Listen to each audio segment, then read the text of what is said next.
ноември е датумот кој што беше врзан за и околу уставните измени. Веројатно се потешко дека можеме да дискутираме на таа тема и дека ќе има некаков епилог или се уште гаите надеж. Надеж секогаш има и треба да одржуваме, но не треба да се базира само на надеж. Ние сме во исчекување оваа недела да го видиме извештајот на Европската комисија и планот за раст. Тоа сигурно ќе се дискутира и во собранието во наредните денови и недели.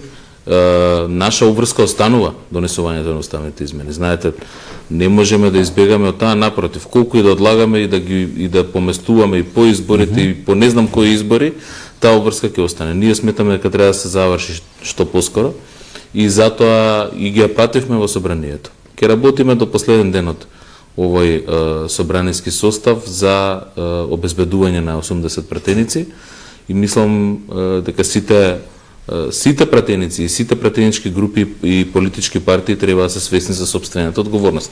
Во таа насока беше и изјавата на претседателката на Европската комисија Урсула фон дер Лајен минатата недела, кога го посети Скопје, посети Северна Македонија и јасно кажа дека имаме перспектива да одиме напред, имаме многу добра основа за развој, планот за раст е во таа насока, скрининг процесот е на крај. Ако сакаме да продолжиме понатаму, треба да ја завршиме во врската со уставните измени. Наша задача како влада, која што сме ја превземале со гласање во собранието на францускиот предлог и со заклучоците на ЕУ и во договор со Европската унија, да ги спроведеме уставните амандмани и мислам дека содржински никој не ги оспори, дури ни ВМРО ДПМН не ги оспорува, ги оспоруваат само заради своји политички поени што скапо ќе чини државата. Но за сега нема никакво поместување, барем кога го прашање ВМРО ДПМН, тие велат дека уставни измени под бугарски диктат не поминуваат. Дајте да одиме на избори, дуи вашиот коалиционен партнер па и вие велите, еве гласето за уставни измени и одиме веднаш на избори. Тоа го понудивме уште во летото. И токму тоа покажува дека за жал ВМРО ДПМН ниту по изборите не планира да гласа за уставните измени. Инаку, ако беше целта да се испровоцираат побрзо избори, а не верувам дека искрено ги сака, инаку ќе можевме лесно да се договориме да се гласа за уставните амандмани и веднаш да се оди на избори. Тоа беше наш влог во компромисот со опозицијата и уште и на лидерската средба што беше во јуни месец, но и пред тоа и потоа го комунициравме тоа како подготвеност да се излезе во пресет на барањето на опозицијата, ако тие бидат доволно одговорни да гласаат за нешто што останува обврска и по изборите. Знаете, ние кога велат под бугарски диктат, мислам дека навистина изгледа смешно од денешна перспектива. Пред година и пол дискутиравме и дека идентитетот ќе не исчезне, дека францускиот предлог ќе не стави во некоја страшно неповолна позиција. Ние, нашето одлагање на уставните измени може да не стави во понеповолна позиција. Имаме едно искуство, Мишко, и околу изборите сакам да искоментирам. Имавме едно искуство од 2008 година, кога решивме дека, мислејки дека предвремени избори ќе го оттргнат или ќе го исчезнат проблемот со Грција. На НАТО самитот во Да, Букурешт? мислам на НАТО самитот кога добивме вето од Грција за членство и кога бевме упатени од страна на тогашниот американски претседател Џорџ Буш, но и сите други што не мислеа добро, дека треба да влеземе во еден преговарачки процес каде што релативно брзо ќе дојдеме до решение. И беше подготвеност од грчка страна. За жал ние одлучивме дека треба да одиме на предвремени избори, за да во тоа време Груевски ВМРО ДПМН ја зајакнат својата власт и позиција и тие ја зајакнаа, меѓутоа ја ослабеа државата. И државата 10 години подоцна мораше под многу понеповолни услови да го направи компромисот затоа што тоа остана наш услов за членство во НАТО. Зошто треба ние да ги пропуштаме можностите за зачленување заради тоа што ВМРО ДПМН како политичка структура не е спремна да понесе одговорност за ниту едно прашање. За ниту едно прашање. Еве спорот со Грција го кажав, истото ќе ни се случи и сега ако одбиеме во скоро време. Ова не го кажувам за било кој да се плаши, го кажувам за да сме свесни што не очекува, дека сите ќе отидат напред, ние ќе останеме во место, а тоа знаете дека во принцип е назадување. Зошто 2030 година, кога јас сум убеден дека ќе има нови членки на Унијата, и тоа го најавуваат сите, дали во која форма ќе биде, дали со сите можни привилегии на држава членка или со одредени отстапувања, Но убеден сум дека во 2030 година ќе има нови членки на Унијата. Меѓу нив ќе бидат сигурно Украина и Молдавија. Кои балкански држави ќе бидат во таа група зависи од нивниот перформанс, однесување и работа во меѓувреме. Вице-премиер, Зошто Северна Македонија да не биде меѓу тие? Овред, но тогаш е политичка одлуката за влеса во Европската унија или за почеток на преговорите. Не може Украина и Молдавија да бидат пред Македонија. Да, во ред ние имаме еден милион мали за кои што ќе говориме за и околу правосудство и така натаму, меѓутоа не можете да ми кажете дека Украина која што е во војна, дека во до 2030 година ќе влезе во Европската унија. Тоа е повеќе од политичка одлука, исто како што сметам дека и влезот на Бугарија и на Романија е политичка одлука. Ако гледате во минатото на назад, секоја проширување е политичка одлука. Со таа разлика што од 93-та, значи од воведување на копенхагенските критериуми, од 93-та наваму, секоја проширување покрај политичка одлука барало и преговарачки процес во кој што ќе се усогласите со најпрво законодавството со ЕУ, а потоа и во пракса со имплементацијата.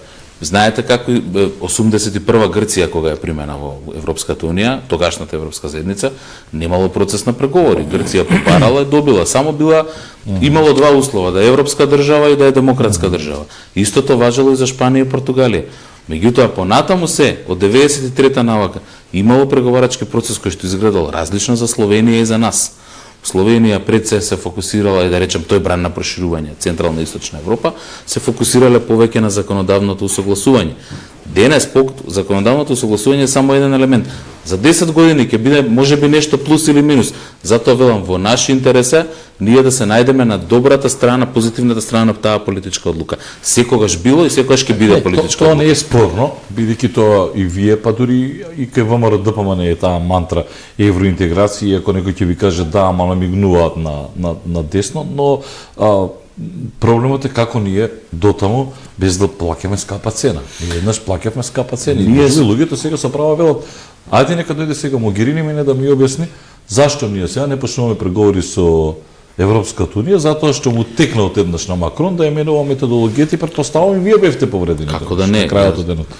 Тоа беше според мене една од најголемите грешки на Европската унија, на незините држави членки, па ако сакате и на Франција. Таа грешка мислам дека многу ја чинеше и Европската унија, но многу не чинеше и нас како држава, како влада, како луѓе, како сакате кажете го. Но мислам дека немаме многу фајде, немаме многу бенефит ако плачеме на нашата неправедна и тешка судбина. Ако да кукаме сега, треба да ги учиме лекциите. Значи, ние направивме на вистина се во 2019 година, во смисла на реформите имаме перфектно портфолио. Ако се сеќавате, тоа беше годината кога консензуално се донесе законот за ОТА, значи се расформираше УБК, се донесе нов закон за ОТА со согласување на сите политички партии. Тоа беше годината кога се смени законот за судски совет и за судови со двотретинско гласање. И така натаму да не ги редам сите. И плюс имавме веќе имплементиран преспански договор. Значи, идеална ситуација за почеток на преговорите. Франција реши дека треба да се прави нова методологија, која што се направи во рок од 2-3 месеца или значи меѓу октомври и февруари. Аз се сеќавам дека тешки беа тие кавги помеѓу Франција и Германија. Меѓутоа сакам да кажам следно. Ние не треба да заглавиме во 2019. Мораме да одиме напред. Денеска се условите такви. Нашата борба денес е да влеземе во категоријата на наредни членки при првото отварање на портата за нови членки во ЕУ. Затоа што, верувате, без милосно ќе тече текот на работите. Нема никој ниту да не моли, ниту да не притиска, ниту да бара од нас не знам што.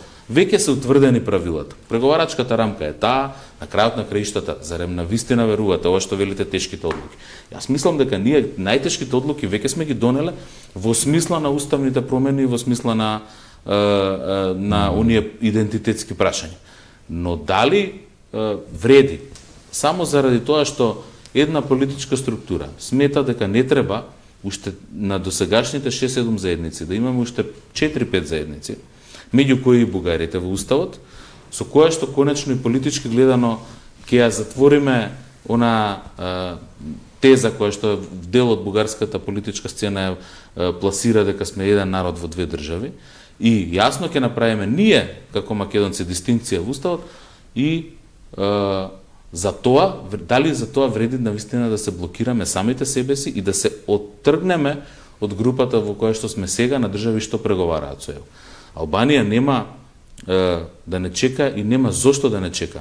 Ние исто така не сакавме да чекаме никого. Србија и Црна Гора ќе продолжат, сега има Црна Гора нова влада, која што една од приоритетите им е забрзување на преговорите со ЕУ. Тие ги имаат отворено сите поглавја. Тие сакаат до 26-та да завршат со преговори. Сакам да кажам, сите ќе трчаат напред за да стигнат до целта. Наш интерес е на сите наши граѓани да не стоиме во место, туку и ние да трчаме кон таа цел членство во 2030 година. Добро, во неформални разговори, претпоставувам имате неформални разговори со ВМРО-ДПМН, можеби не вие, но некако тип на работни групи. Што е објаснувањето од другата страна? Значи не говорам за она бугарски диктат и така натаму, кој е објаснувањето од што е она кој што се плаши ДПМН?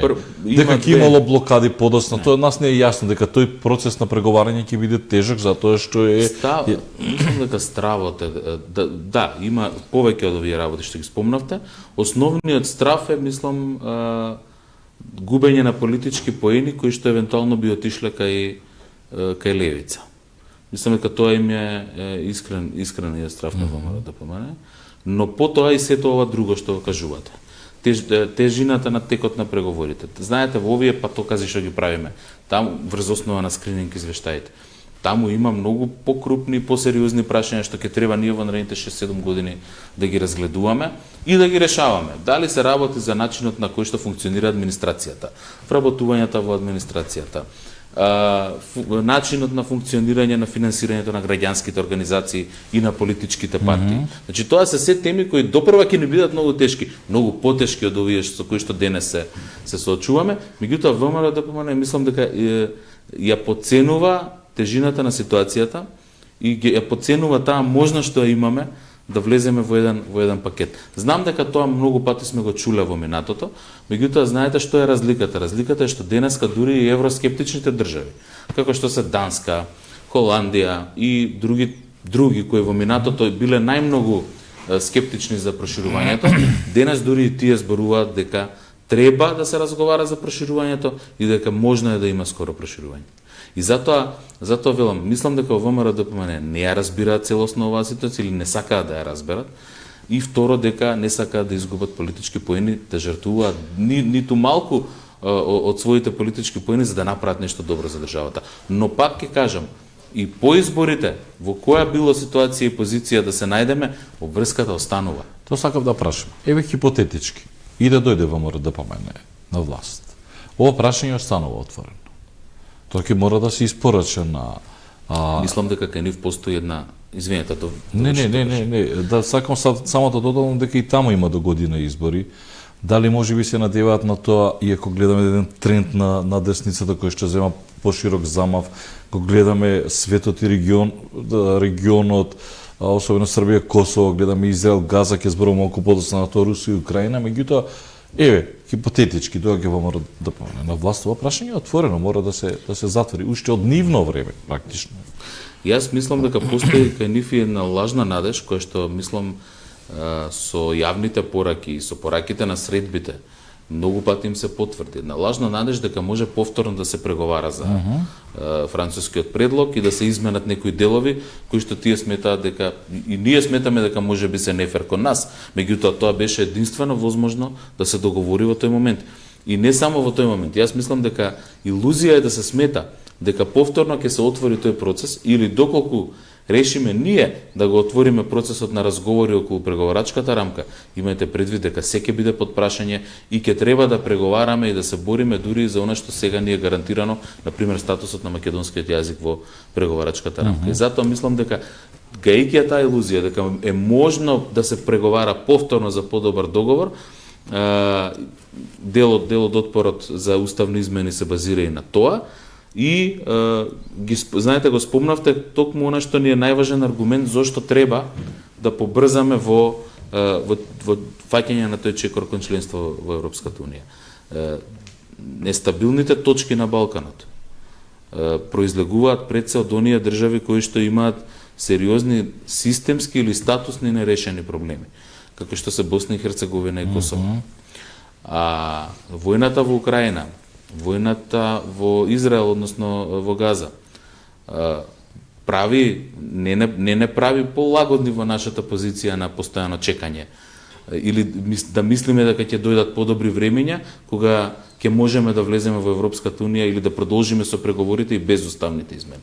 Напротив, не ставаат само во полоша и понезавидна позиција и не ставаат на понебезбедната страна на светот. На крајот на криштата можеме да станеме трета точка по Босна и Херцеговина и Косово, да се придружиме на таа група на проблематични држави ако останеме во оваа ситуација доволно долго. Мисля, ова сада не звучи како плашење на луѓето да прифатиме, меѓутоа сурова е реалноста кога ја гледате. Јас токму тоа мислам дека имаме доволно лоши искуства, доволно стапови по грб сме добиле во минатото, за да се надеваме дека времето работи за нас или дека некој друг ќе ни го реши проблемот или дека ако го игнорираме проблемот тој ќе замине.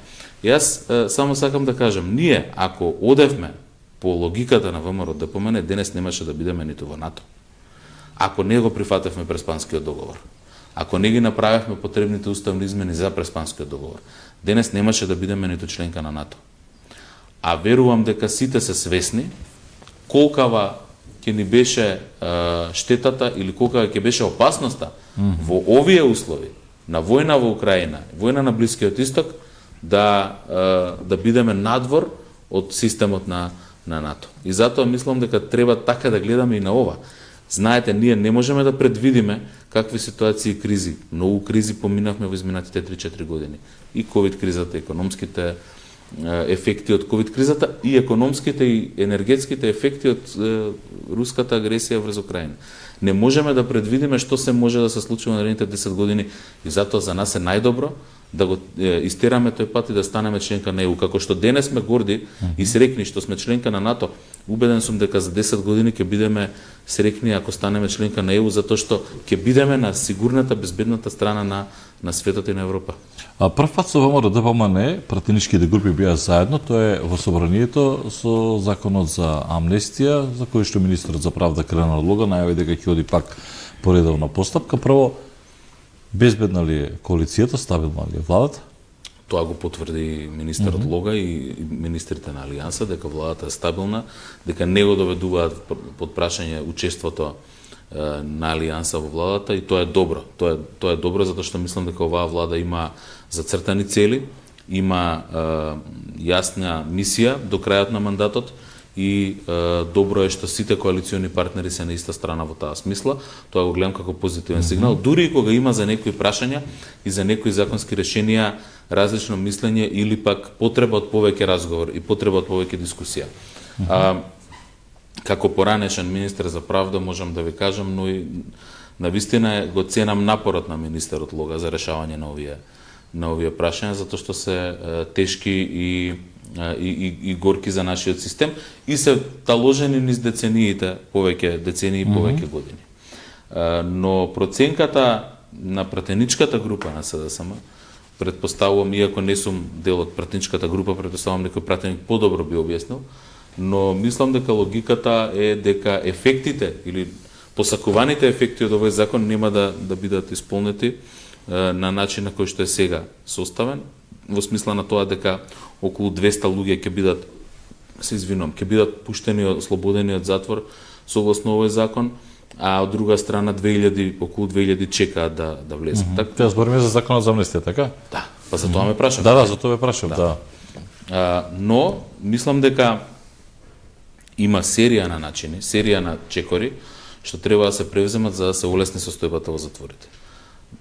Законот, односно системот за пробација, системот за алтернативни санкции, за ниските затворски казни до 6 месеци до година дена, треба да се разгледа сериозно и треба да се стават во функција сите оние инструменти што можат да подобрат и да го зајакнат системот на пробација или системот на алтернативни казни. Домашен затвор, оние алки кои што ги имаме и треба постојано да се стават во функција, но и подобрување на условите во затворите. Тоа не што и да направиме, не ослободува од одговорноста да се погрижиме за подобрување на тешките услови во затворите и навистина се тешки. И сега преговори има, знаете, многу од луѓе реагира оние кои што следат нормална политика, работни групи за дали да имаме предвремени парламентарни избори, побогу имаме председателно собрание, имаме рокови, имаме закон, се знае како оди таа постапка.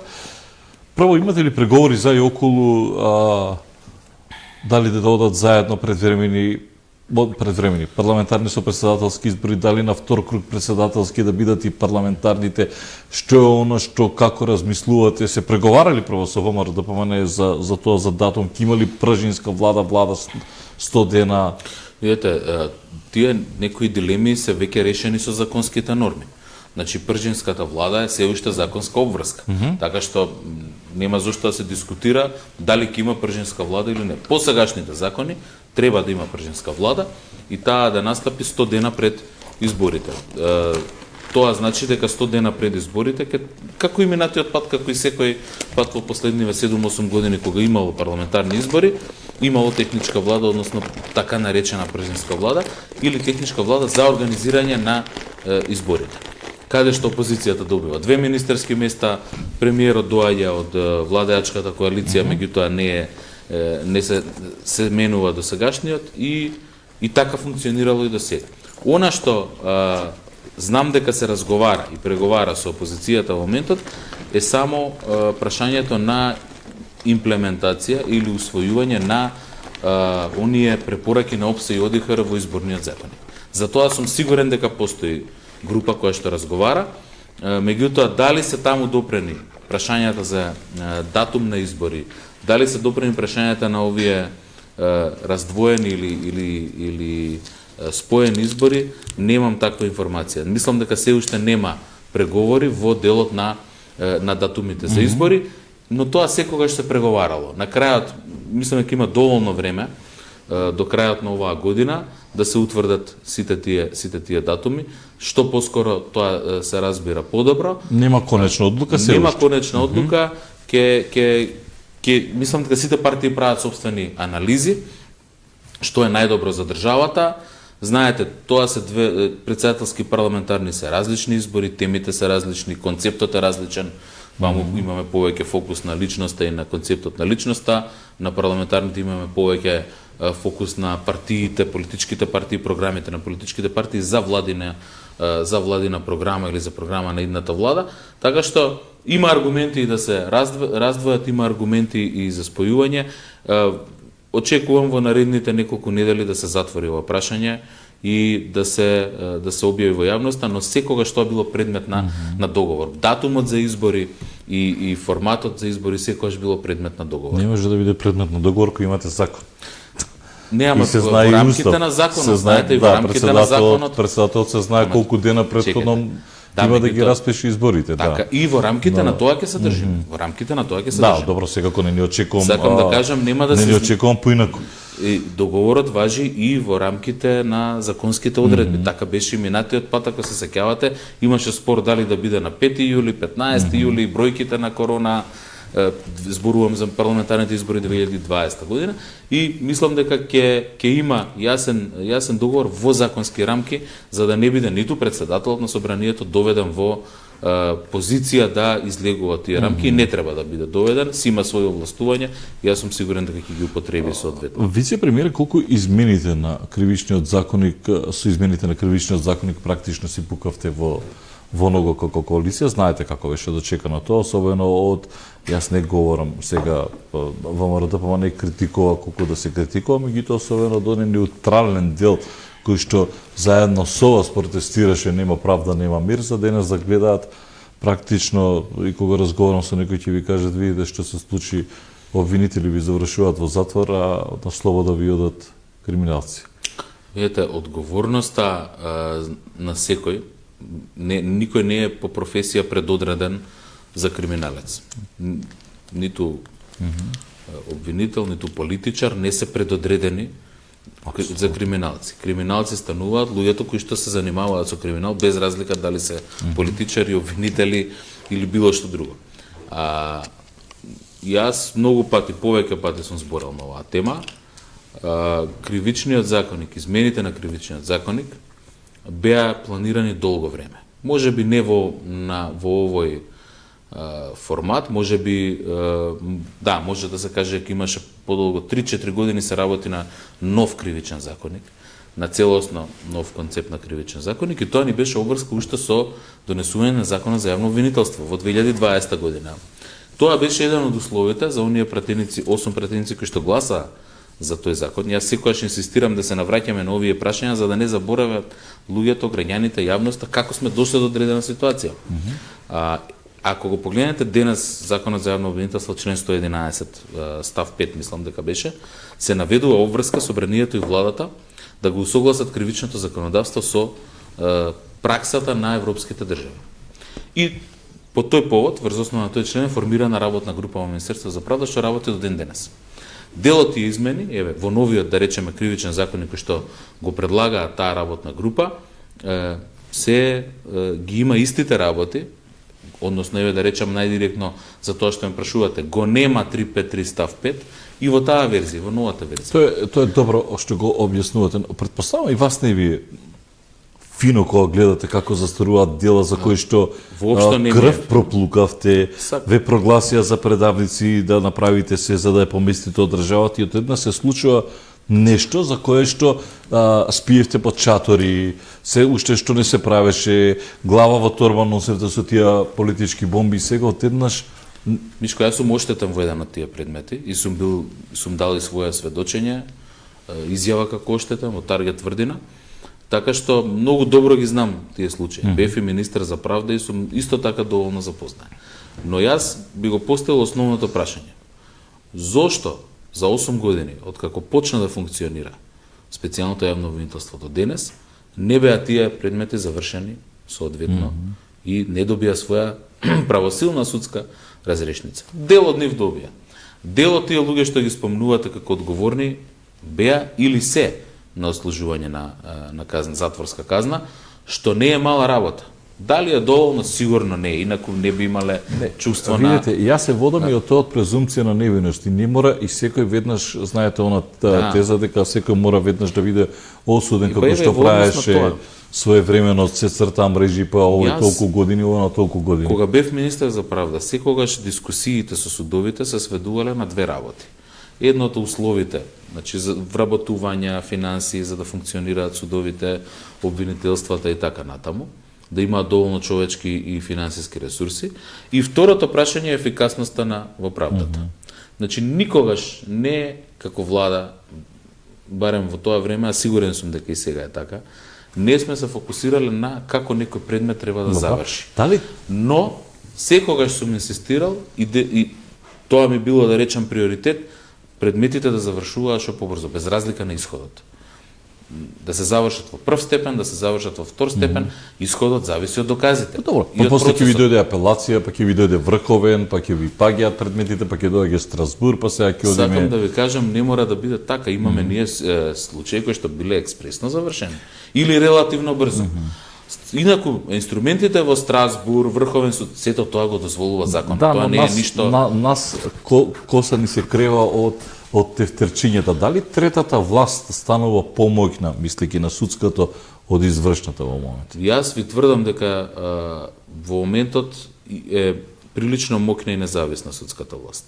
Многу повеќе од било кога во минатото или барем во било кога од кога јас паметам. Отпорна е на корупција? Тоа треба во секоја, да речам, од порите на општеството има подложност на корупција, но тоа треба да се покаже и докаже. Не е доволно само да кажеме, инаку така можеме секого да ја етикетираме.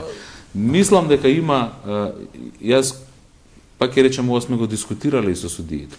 Не сакам да преоземам премногу време, а тој дел бидејќи си има министер за правда, треба да си каже ставовите. Јас само можам да кажам. Затоа постојат телата како судски совет, Сдружение на судии, за да фелата судска може да ги идентификува, отвори и реши овие проблеми. Не само извршната власт. Најлесно е ние да кажеме има корумпирани судии. Да, добро, има и корумпирани политичари, има и корумпирани, не знам, ако сакаме по професии, лекари, вакви, такви, секаде има, професори и така натаму. Но поентата е како системот да ги пронеде и да има невозможи да приложат со корупцијата. Затоа што моќта на правосудниот систем е огромна и таа се гледа на дело секој ден. И во одлуките за кривичните случаи, и за граѓанските случаи, и секаде. Таа во принцип вице-премиерот треба да е независна, но критиките одат на ваша адреса, конкретно на холандскиот амбасадор, и предпоставам тоа поприлично допрело до вас, кога упателе една таква критика, затоа што чекаме извештај сега и сега ние постојано говориме борба против корупција и ова што се случува со правосудството, меѓутоа јасно е се од прилика што и како може да се очекува на крајот од денот, тамо вашата партија губи поени надворот. Видете, ние како партија никогаш не сме имале мисија да направиме судство под наша контрола. Туку сме имале мисија да направиме судство кое што е независно и работи по закон. И тоа и ден денес е борбата.